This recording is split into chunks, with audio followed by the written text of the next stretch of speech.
So let's talk about your massive hit song. What is the story behind it? It's such a big hit. Oh my gosh, it's so crazy. I like still can't even say the word hit in the song. Like it's still such a new concept having any type of success in any way. Like it's all so crazy. But with writing ABC was literally we wrote the song in Nashville. I wrote it with Dave Pittenger and Sarah Davis, and I wrote it in August of 2020. We all wrote it together. And it's funny, this song really like came from me trying to be a really nice person because I was in this relationship and they had opportunities where I could have been angry, but I just kind of glossed over it. And I didn't know that if I didn't feel my anger, I would still hold on to it. Like, I didn't know that that was like, I had to feel it to process it. I thought I could just like ignore it and it would go away. Like, and it was one of those things where once our relationship ended and our friendship ended, and like I didn't have a reason to not have to not be angry anymore because I was not being angry for our relationship or our friendship until I was completely out of excuses because I don't want to be mad at people. I don't want to be mad at somebody I love. Like that's not something I enjoy doing or I get joy out of in any way. But once all of my reasons to like hold back went away, I got so pissed. I got so mad and I went into the room just being pissed. And that's where it really started. And I wrote this song with one of my best friends, Sarah Davis, and we've been writing since I was 12. So it's like been 5 years together. She remembers everything. She's remembered everything, every bad thing that this kid has ever done in their life. like like I remember I used to cry to her because I'd be like, right person, wrong time. And she's like, uh-huh. That's love, Gail. I think the nice thing about you is that you were able to translate your your peace, your anger into a song and it becomes a hit. You turn negative into something positive. Thank you. I mean, that was the goal too. I mean, all I ever wanted ABC was to be an open space to let people be angry, just to say it's okay. Yeah. Just give yourself time. And your feelings are valid. Remember that. Mhm. Always remember that. Now, Gail, how does it feel that your song seems like, becomes an anthem for people who broke up with their relationships with their partners and they just want to vent out their emotions, and through this song it really touches their inner hearts in regards to that particular breakup. Mhm. I mean, obviously, I'm not happy about the fact that people had to have negative relationships to be able to relate to ABC, but I am happy that we can talk about what it's like on the other side of a negative relationship because there is an empowerment to acknowledging the fact that you were treated wrong. Knowing that you were treated badly lets you know what's bad, because like if you're getting treated badly, sometimes you genuinely don't know until you're like out of it. And maybe you realize once you've had space from it, or maybe you realize once you're being treated better, you're like, oh, like that. And so when you're like angry about that, it's a good reminder of like, this is what being treated poorly was like. And I know that I deserve better than that. And that is always just a good reminder. And I'm glad that we can create like a community of people being able to talk about that. Yeah. Having said that, Gail, how does it feel that your song becomes an instant hit in Spotify, in TikTok? And I mean, my God, whenever I scroll down my TikTok, it's just like, oh my God, they're using this song. And then, it's such a hit on those platforms.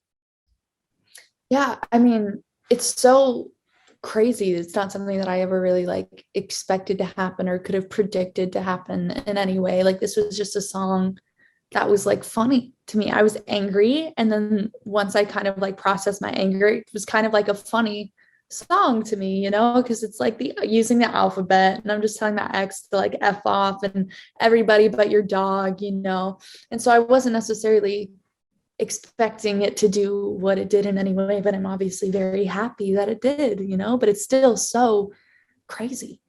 Yes. Now, I wanna ask, have you been to the Philippines already? I've not, but I would love to. Oh my God. So having said that, what are the, given if ever situations, permit us to travel the country, what are the things that you look forward to here in the Philippines? I mean, I'm looking forward to absolutely everything, even just to set foot, literally just to get off a plane and just set foot in the Philippines. Like that seems so exciting. Like the thought of that, and even just getting to like try the food and seeing the buildings and seeing the scenery and seeing the people, seeing the culture, and just being able to experience that, like that seems so exciting. And I don't like making assumptions about a place that I've never been to before. And so I just want to go in thinking absolutely nothing and then just taking it all in. Like that seems so exciting. I've also never left the States before, and it's something that I really want to do. And I would love to go to the Philippines as soon as I can. Yes, hopefully you can have a tour. You can include our country in your tour, perhaps in the Yeah. future. Yes. Yes. The thing is I really love small shows packed with a lot of people, like a small room Yeah, packed something with sweaty intimate. people that are ready to like scream on top of their lungs. And, it's like hard with COVID and all of that. And I just want to make sure. I would hate for my music to obviously like negatively affect a large group of people or a small group of people or people who just came to support me. I would hate that to be a negative thing for them in the long run. And so when I can almost really for sure say that that's not going to happen, I'm going to do it. Yes, pretty much. So, Gail, I'm just wondering, what are your thoughts on Gen Z artists like you, creating names, creating, let me say, advocacies through your music, and you were able to inspire a lot of audience, a lot of listeners, not just your fans, not just your supporters, but a huge number of people in the community, in the world. I mean, I think it's absolutely amazing to see the young artists that are up and coming and seeing the way that they're pushing music into a forward direction, and even just the lyrics they're using and their perspective on the world. Um, I really love, there's ups and downsides every generation. You can make fun of them and you can say that they're the best. And I really love that we can look at the way that things have been done for years and just be like, why? Why? Like, Yes.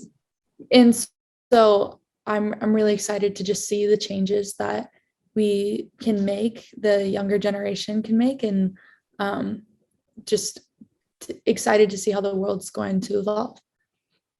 And then, Gail, I've read that you were being mentored by Cara Dioguardi, Yes. the Cara Dioguardi, at a very young age. So how does it feel being mentored by Cara?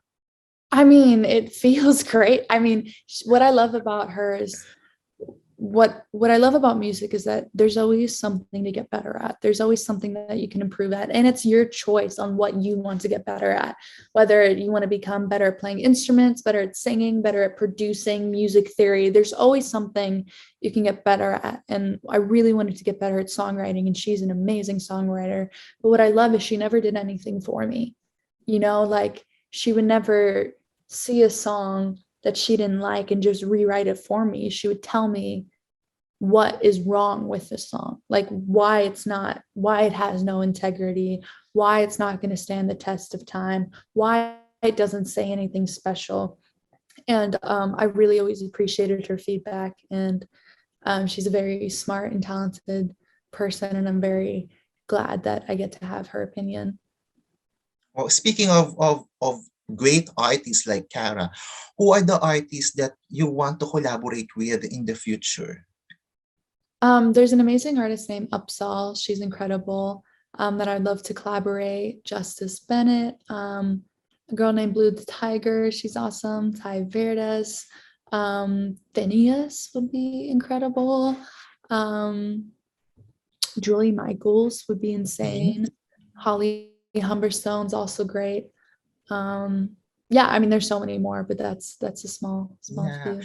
Yeah. So moving forward, what can we expect more from you this 2022? I'm going to be releasing a body of work. I'm super excited about it. I'm also releasing a song January 19th, which is tomorrow. That's Oh, so excited. Hopefully people don't think it sucks. And I'm trying to think. What Oh, is I'm that going. song, Gayle? It is called You're Just Horny, or the censored version is You're Just Lonely. Um, but I'm also going to be doing some shows in Nashville and LA and New York. And then hopefully we'll be making plans to be leaving the States and doing more shows. What's your message to your Filipino fans, to the Filipino TikTok community who love playing your songs?